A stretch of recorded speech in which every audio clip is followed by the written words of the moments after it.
Hi folks.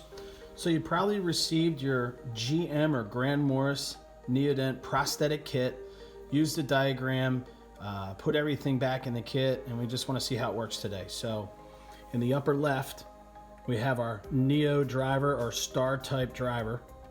So we have a short, these are great for a handpiece when you're doing full arch, the medium, and then the long. We also have our straight mini conical abutment driver. This driver is used for the straight mini conicals only, and they're torqued to 32. Everything else in here, we torque our final abutments to 20 Newton centimeters.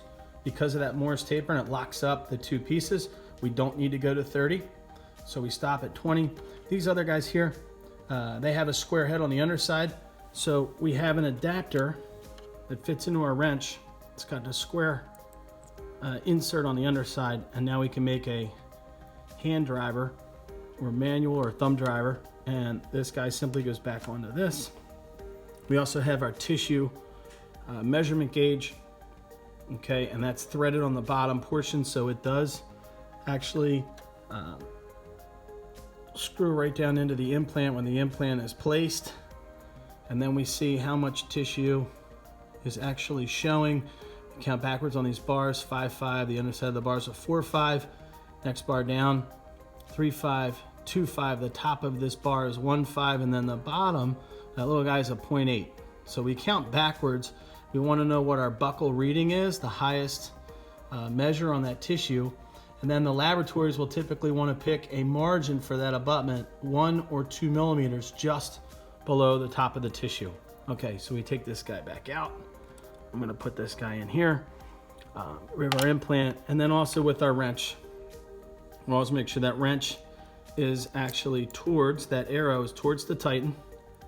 I can see Neodent, and then the square should be on the underside. So it comes from the bottom up into the wrench, right?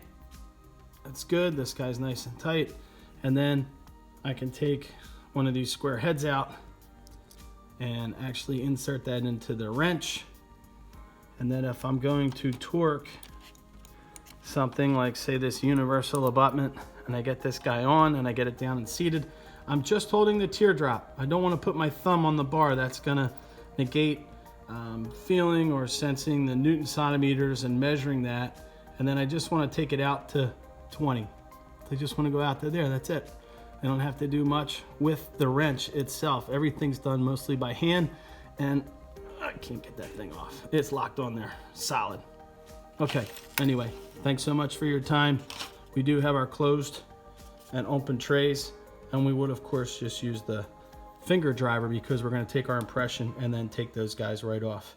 Thanks so much.